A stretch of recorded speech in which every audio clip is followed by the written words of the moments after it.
Hey guys, Lord Naren White here, the Holy Ghost, the one true God, back with you with the next video in our series, Great Expectations. Without further ado, we're turning to Great Expectations by Charles Dickens.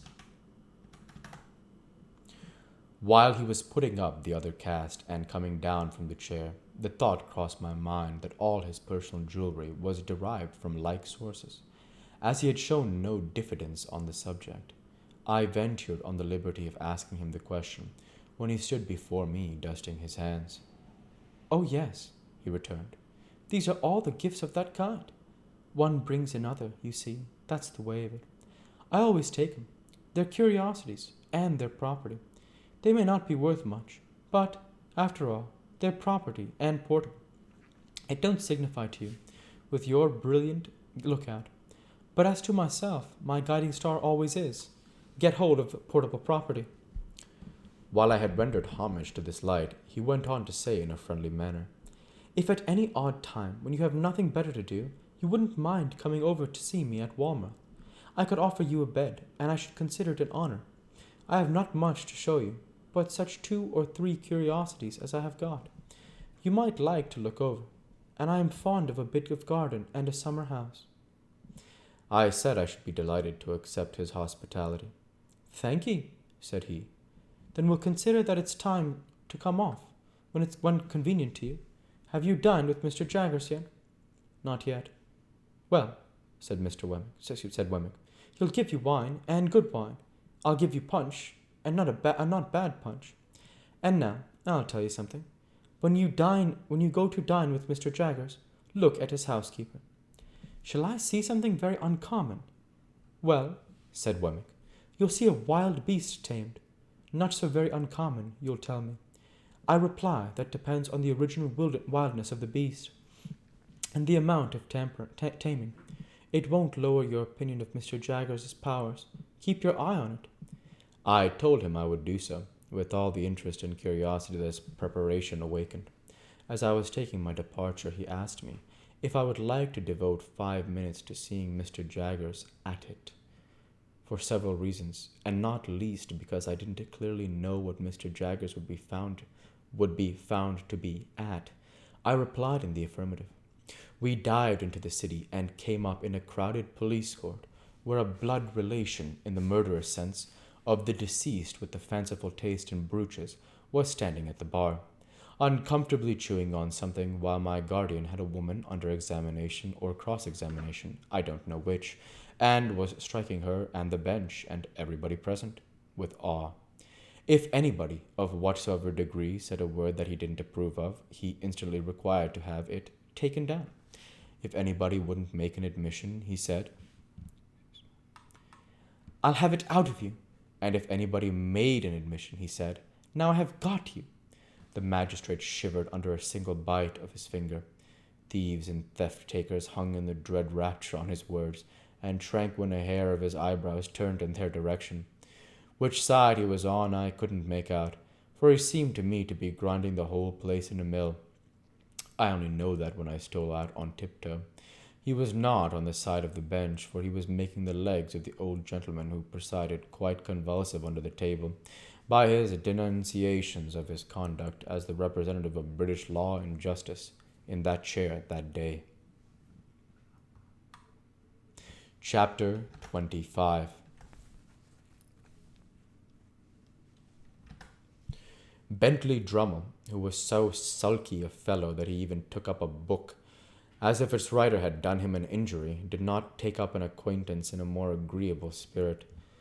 Heavy in figure, movement, and comprehension, in the sluggish complexion of his face, and in the large, awkward tongue that seemed to loll about in his mouth, as he himself lolled about in a room, he was idle, proud, lazy, reserved, and suspicious. He came of rich people down in Somersetshire, who had nursed this combination of qualities until they had made the discovery that it was just of age and a blockhead. Thus Bentley Drummle had come to Mr. Pocket when he was a head taller than that gentleman, and half a dozen heads thicker than most gentlemen. Startup had been spoiled by a weak mother, and kept at home when he ought to have been at school. But he was devotedly attached to her, and admired her beyond measure. He had a woman's delicacy of feature, and was, as you may see, though you never saw her, said Herbert to me, exactly like his mother. It was but natural that I should take him much more kindly than to Drummle, that I should take to him much more kindly than to Drummle, and that, even in the earliest evenings of our boating, he and I should pull homeward abreast of one another, conversing from boat to boat, while Bentley Drummle came up in our wake alone, under the overhanging banks and among the rushes.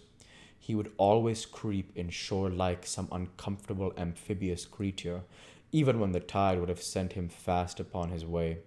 And I always think of him as coming after us in the dark or by the backwater, when our own two boats were breaking the sunset or the moonlight in midstream. Herbert was my intimate companion and friend. I presented him with the half share in my boat, which was the occasion of his often coming down to Hammersmith, and my possession on a half share in his chambers often took me up to London.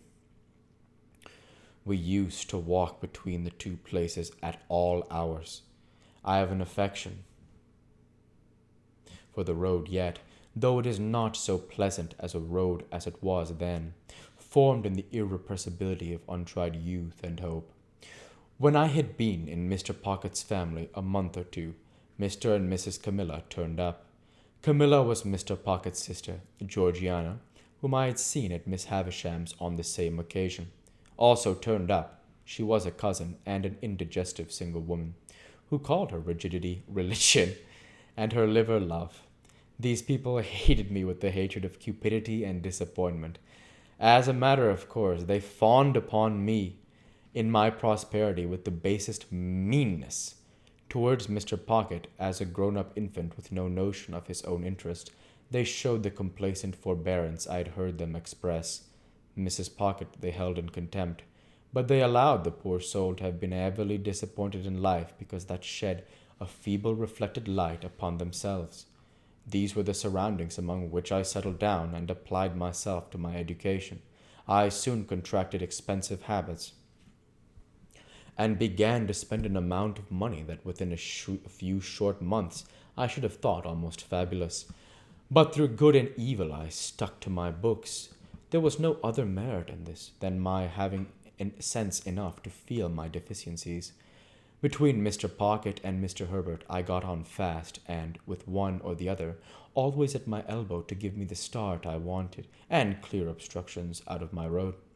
I must have been as great a dolt as Drummle,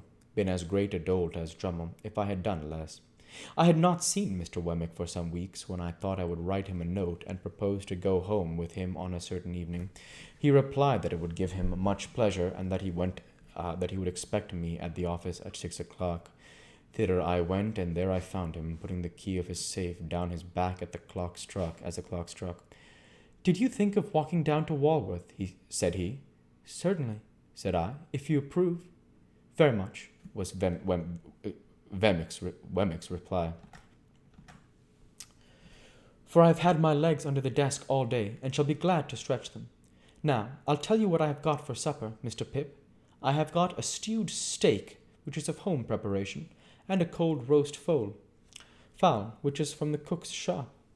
I think it's tender, because the master of the shop was a juryman in some cases of ours the other day, and we let him down easy. Excuse me, that's right. I reminded him of it when I brought the fowl, and I said, 'Pick us out a good one, old Briton, because if we had chosen to keep you in the box another day or two, we could easily have done it.' He said to that, 'Let me make you a present of the best fowl in the shop.' I let him, of course. As far as it goes, it's property and portable. You don't object to an aged parent, I hope." I really thought he was still speaking of the fowl until he added, "Because I have got an aged parent at my place." I then said what politeness required. "So you haven't dined with Mr. Jaggers yet?" he pursued, as we walked along. "Not yet. He told me so this afternoon when he heard you were coming. I expect you'll have an invitation tomorrow. He's going to ask your pals, too. 3 of 'em, ain't there?" Although I was not in the habit of counting Drummle as one of my intimate associates, I answered, "Yes." "Well, he's going to ask the whole gang. I hardly felt complimented by the word, and whatever he gives you, he'll give you good. Don't look forward to variety, but you'll have excellence. And there's another thing in his house," proceeded Wemmick, after a moment's pause, as if the remark followed and the housekeeper understood. "He never let a door or window be fastened at night." "Is he never robbed?" "That's it," returned Wemmick. "He says and gives it out publicly. 'I want to see the man who'll rob me.' Lord bless you, I've heard him 100 times." So I want to get the voice right. The quotations are a bit tough in this section because he has the characters do impressions in the same person, so it becomes a little difficult basically. So yeah, I'll get back to it now. Here we go. Let's try again. "That's it," returned Wemmick. "He says and gives it out publicly. 'I want to see the man who'll rob me.' Lord bless you, I've heard him 100 times if I heard him once say to regular cracksmen in our front office, 'You know where I live. Now no bolt is ever drawn there. Why don't you do a stroke of business with me? Come, can't I tempt you?' Not a man of them, sir, would be bold enough to try it on for love or money." "They dread him so much," said I. "Dread him," said Wemmick. "I believe you they dread him. Not but when he's artful, even in his defiance of them. No silver, sir. Britannia metal, every spoon." "So they wouldn't have much," I observed, "even if they—" "Ah, but he would have much," said Wemmick, cutting me short, and they know it.